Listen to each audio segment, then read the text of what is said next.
When Shonen Jump released its gold section of its special Dragon Ball Z anime magazines on October 4th of 1989, during the Frieza arc, we got a chance to see one of the original intended or planned endings of Akira Toriyama, as he mentioned, and this is also sourced by Kanzenshu. Toriyama directly said himself that he doesn't know how Dragon Ball will end at the time, and made a comic panel saying he doesn't know what's up ahead, but maybe he'll turn Goku into a geezer like this. Now, in making this reference to the way that Dragon Ball has aged throughout Dragon Ball history, and looking at how things are turning up in Dragon Ball Super, this is a fascinating concept that Dragon Ball fans have talked about for years. What would an old man geezer Goku concept look like in the Dragon Ball universe? Well, if we take into account certain things about longevity and immortality, Dragon Ball Super definitely rewrites a lot of these initial concepts. One of them is the fact that Dragon Ball Super in particular seems to be strongly playing with the idea that Vegeta will eventually turn into a god of destruction, and based off of what's happening with Goku,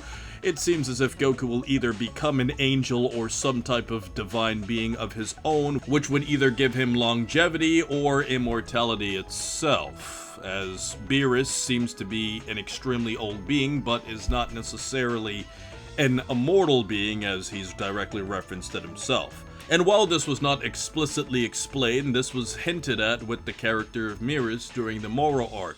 where losing his angel in training powers basically made him immortal, and he was not going to be an eternal being like he was intended to be, as he essentially broke the laws of the Dragon Ball universe by breaking his neutral code and taking a stance in the fight against Moro. And when you combine this with the fact that Beerus was talking about Goku potentially becoming a god of destruction under him, and Beerus would clearly intend that Goku would serve for a long time, we would guess, instead of the fact that Goku would only serve for a few years, because relative to Beerus' lifespan, Goku's entire existence is essentially that of a flea, which also makes Goku even more impressive considering the fact that a mortal that has lived so little can get that powerful overall. All of this would suggest that in Dragon Ball there's some type of magical, unknown way that mortal beings can essentially extend their intended lifespan in order to serve the universe in some type of way or another. And in Goku's case, since he directly rejected the idea of becoming a god of destruction, the only logical thing it would make sense for Goku to become would be some type of angel. And even though it doesn't completely seem fitting for Goku, it would seem like something Goku would want to do far more than actually becoming god of destruction,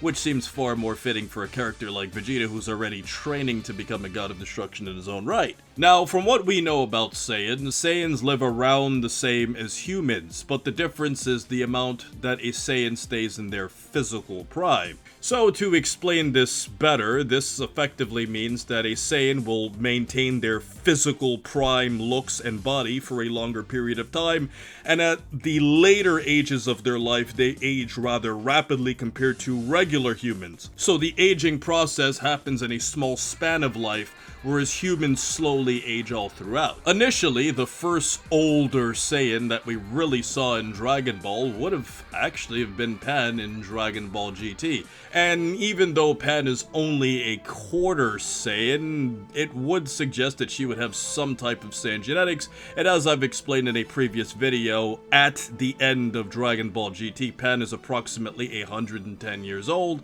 because of the fact that she started Dragon Ball GT out as 9, not 14, for those of you who are familiar with the dub, which makes this a much more uncomfortable conversation, but Pan was in fact 9, and Bra was in fact 8, so when you also consider the fact that there was a 1-year time skip in GT where they used the Namekian Dragon Balls to repair planet Earth, all of this would say that by the end of the Dragon Ball GT story of the Shadow Dragons, Pan would have been about 10 years old, and then when you add the 100-year time skip, that would make her approximately 110 at the end of episode 64 of Dragon Ball GT, and also in the special that is referred to as A Hero's Legacy. And you can make a judgment call that because Pan is mostly human, she probably aged rather normally, and when she left her physical prime wouldn't really matter, considering the fact that 110 years old is far beyond what most humans or Saiyans were expected to live anyways. So the fact that she was even that age by the end of GT in itself was extremely shocking all on its own, because Super Centurions in themselves are extremely rare in the real world. Now, in doing some research off screen, we do some math and finding out that Broly's entire age up until the point where Paragus died would be approximately 48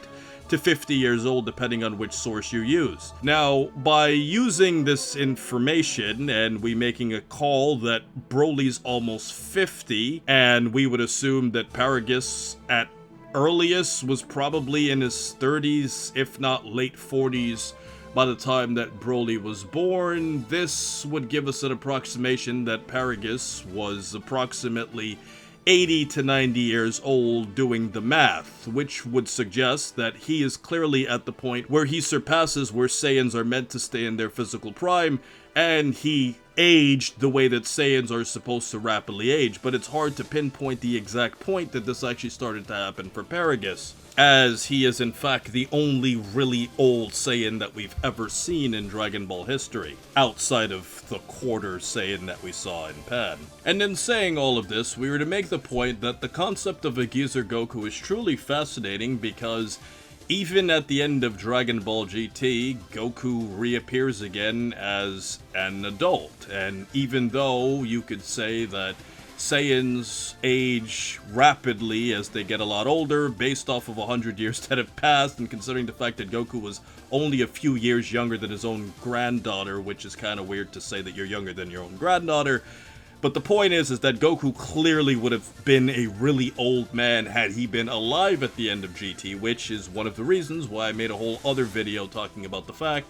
that Goku effectively became the god of the Dragon Ball universe, and I explained this really in depth. And if you rewatch A Hero's Legacy and rewatch the end of Dragon Ball GT, there are a lot of clues that heavily suggest everything that was said in that video. But the point is that we still, even with an extremely long time skip, never got a chance to see this old man Goku even at the end of Dragon Ball GT. And based off of the direction of how things are going, with Dragon Ball Daima turning all of the characters that we know into kids and making them even younger than they were before, the idea of ever seeing an old man Goku seems like something that we would only see in parody and fanfiction, because in all likelihood Goku's either going to get younger, or he's going to become immortal, or the Dragon Ball franchise will either reset itself or end with Goku never getting old at all. And all of this shows us that from a practical point of view and from a financial point of view, there's no real legitimate reason that would incentivize the Dragon Ball writers to narratively age Goku, because it just doesn't make sense,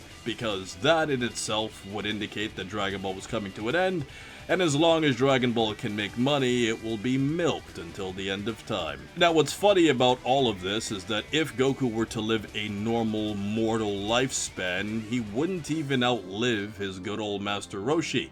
And this is based on the fact that if you look at the initial statements of Dragon Ball before a trillion retcons were to take place, Master Roshi was an eternal being, because I notice you guys don't like using the word immortal, because immortal implies you can't die at all. So I guess a better word for Roshi would be that he was eternal, in the sense where he couldn't die because he was blessed by the Sacred Phoenix, and then in certain versions you can hear that Master Roshi drank from the Fountain of Youth. All of the sources of how Roshi became immortal have been changed throughout writing and whatever different translation you're using, but Master Roshi was initially going to reward Goku with eternal life when he initially met Goku, but because the Sacred Phoenix died, which in itself is funny that an immortal Phoenix would die, so that would imply that it's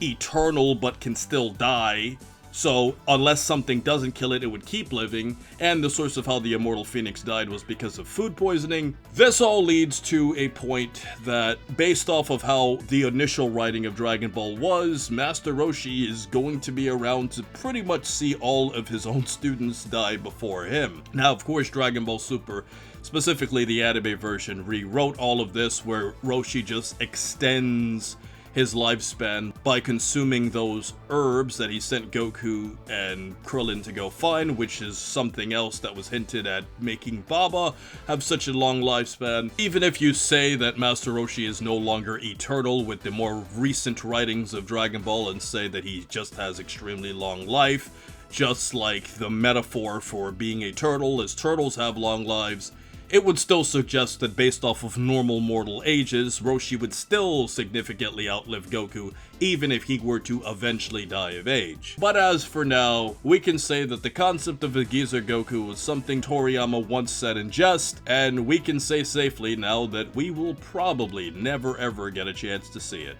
Now, as a post-edit, I figured out a way to calculate around what age Saiyans begin to grow old. Let's use Paragus as a reference point in the original Broly Legendary Super Saiyan film. The original movie could only take place around the time of the Cell games because of future Trunks being around, and Paragus himself didn't look that old in that movie. This means that the rapid aging takes place between the original movie and the Super Broly film, of course. Now, Broly and Goku were originally born on the same day, but Super changed this where Broly is an infant with Vegeta. For consistency, we will use Broly's age in Super, since Super is where we see an older Paragus. If we guesstimate that Paragus in the flashback with King Vegeta was, say, 30 at the youngest, and scale his age to his death in Super, we must factor in that the original Broly film is exactly 17 years before the end of Z.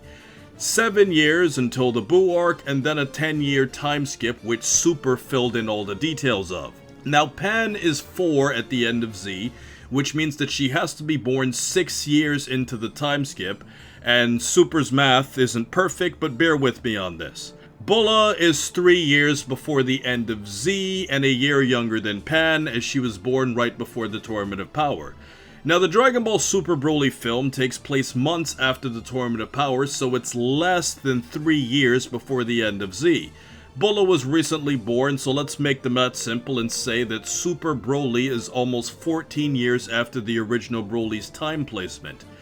If Broly is 48 in Super Broly, that means if we use Super's timeline where he and Vegeta are around the same age, this would mean that he would have been around 34 during the time that the original Broly film took place time-wise. Now, of course, in this universe, he would be hunting bugs on Vampa instead of fighting Earth's forces on a separate planet, but if we use 30 years old as a reference point for Paragus' age when Broly was born, Paragus would be about 64 in this movie, and all of this would suggest that the accelerated aging of Saiyans takes place before the age of 64 and 78 years of age. Now, of course, the math isn't perfect because we have to guess Paragus' age, and also because of the fact that Broly is a totally different age in the original film, but you now at least have a ballpark figure of how old Paragus would have been. And, of course, I took a lot of time to calculate something that 99.9999% of Dragon Ball fans wouldn't even care or dare to do, but for that 0.0001% of you that would have actually have cared about the math of all of this, this was for you.